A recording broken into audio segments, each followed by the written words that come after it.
Yeah, I like the take the rejection or even failure as not personal, Yeah. as a data point that you can then learn from, because I think that how a lot of men who maybe have a kind of tumultuous relationship with risk approach taking a risk is that in the back of their mind, they're almost like looking for the evidence when the rejection happens to reinforce the internal story of, see, I'm not good enough, or I'm a POS, or, like whatever it is that's running through them. So I do think that that part is really, really helpful when it comes to taking risks. I think the other thing that's kind of compressed a lot of men's ability to take risks is a couple fold, and I'm curious to get your insight on this. One is I think our male relationships have really suffered and collapsed. Yes. And so we don't have other men pushing us to be like, do that thing, jump off the 10-foot cliff into the water, like you'll be okay. Or, I think go and talk to that woman, or send the email, or ask the promotion. And I think a lot of our relationships with our male counterparts, with the close men in our lives, have become kind of soft to a degree where other men aren't challenging us to expand who we actually are as a man. And then I think the other thing that is infringing on this is social media's like just the onslaught of strangers that are willing to fucking terrorize you.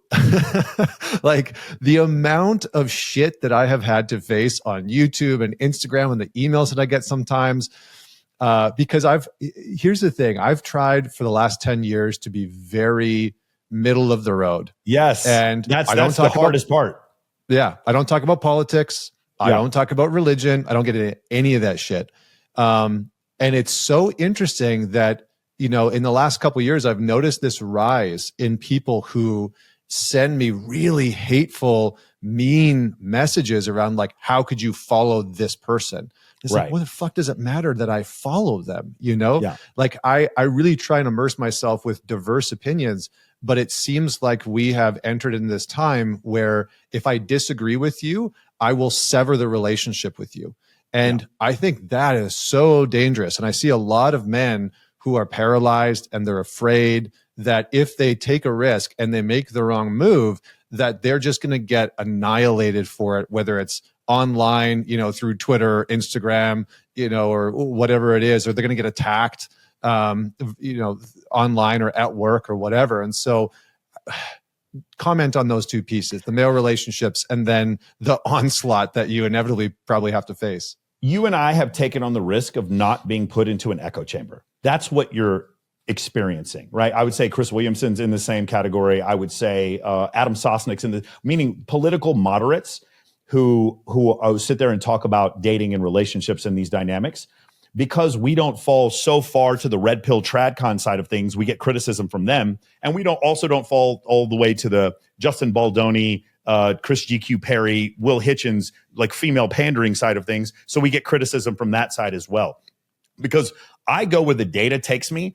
This is one thing I've noticed, Connor, is when I make an argument with someone and they're using the feelings that they have, and my argument is based on stats that I've seen, I tend to get way more angry responses when I try to base what I'm saying in some level of science or experience, or like in your situation, you've dealt with hundreds or thousands of clients and you use data that you know to be true. You don't need it to be true. You don't even want it to be true, but you know it to be true and you express it. They can't argue back. And so the only recourse they have is personal attacks or hatred. I get a ton of it. And it's really funny because people who are like even further to the left than me see me as like a hardcore red pill, which is absurd. And people who are hardcore red pill people see me as like some beta simp, whatever, because I have a ton of female friends, right? I'm I'm friends with Rollo Tomasi and Destiny. You couldn't get us any further apart from those two people. I'm friends with both of them. And it's one of these things where people are like very angry with me when it comes to these ideas. I'm friends with Jasmine Jafar and I'm friends with Andrew Tate. But it's because I try to listen to people who have beliefs and viewpoints that I disagree with, and I can have discord with them without making these things personal. And when I do that, then it's totally fine. I love talking to people who disagree with me, but here's the reason why. I have enough self-confidence and have taken enough risk, like we talked about previously, where if someone says something that I disagree with, for instance, I was dating someone, who was significantly younger than me before. It wasn't my choice. We just met each other, found each other very attractive, and she was significantly younger than me. And I was talking to Jasmine Jafar about this, and she pointed out, it's like the likelihood of you making it as a marriage with this age disparity you have is like 14%. It's like very low. I didn't look at her and cuss her out. What I said is, okay, let me look into this data. And sure enough, it is true. Like when you have massive age differences in a marriage, it's harder to make things work. And so I took the data, I took the feedback, and I inculcated it into my life. I had to accept that reality. And I actually even talked to my partner about it at the time. And so your willingness to do that, for instance, I'm slightly right of center. If 20 years ago, I would be left of center. It's just the world has become a little bit more left leaning, but I'm slightly right of center. So one of my favorite podcasts are these two guys who are socialists, who are both friends of mine. They basically talk about socialist ideas all the time. And I listen to them, and I love listening to them because I want to say, am I going way off overboard in my beliefs? When we did a political, the night of the election, we did an election episode of my show, Access Vegas, a live stream I do. And we went out and I said, I need people who are liberals and I need conservatives. And because I'm slightly right of center, all the people that it connected me to were conservatives. And when I talked to them, I said, hey, do you know anyone who's going to vote for Kamala Harris? And they're like, I don't know a single person. I can't believe anyone's going to vote for Kamala Harris. I finally found two friends of mine, not through the internet, who are Harris supporters. And they're like, I don't know a single person who's going to vote for Donald Trump. What's happened is these social media platforms are putting us in these echo chambers. And when you're in the echo chamber and you say a certain thing, you're going to notice all your comments are positive. When you do like what I say, you, myself, Chris, I'd say Mac and Murphy is kind of in the same space where we're just going where the data takes us. What happens is we get attacked from both sides. And it's insane.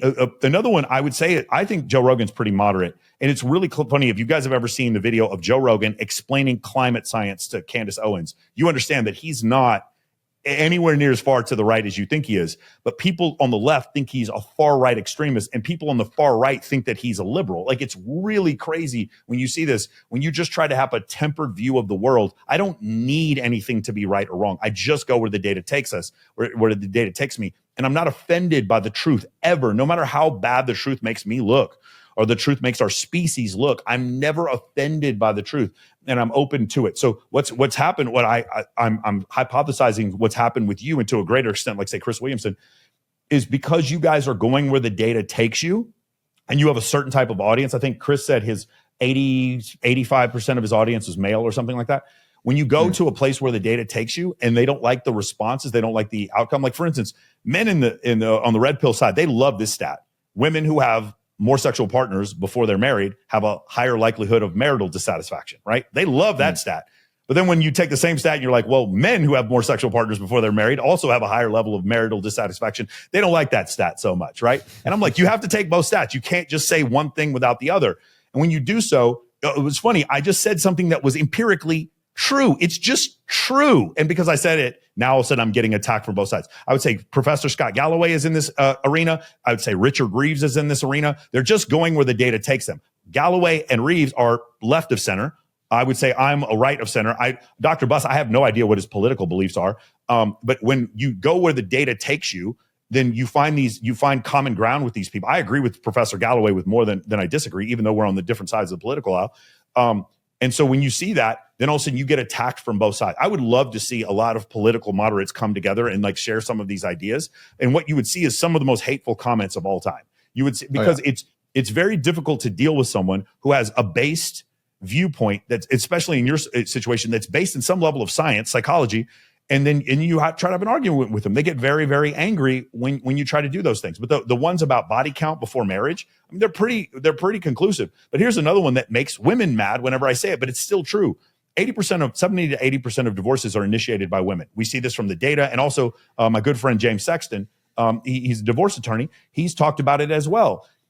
When you look at homosexual divorces, the homosexual divorce rate between two gay men, it's about 28%. For heterosexual couples, it's about 56%. For lesbian couples, it's 78%. 80% of divorces are initiated by women. And in lesbian couples, when they don't have men to blame, they're still getting divorced at 78%. That would tell you that while men may be part of the problem, a lot of the problem may be women just have more of a proclivity to leave a relationship than men do. That data is very hard for a lot of people to swallow. They do not like that whatsoever. It's much easier to just blame men for women divorcing men. That's just that men just didn't step up. And that's the only possible answer. And any other answer than that is ridiculous.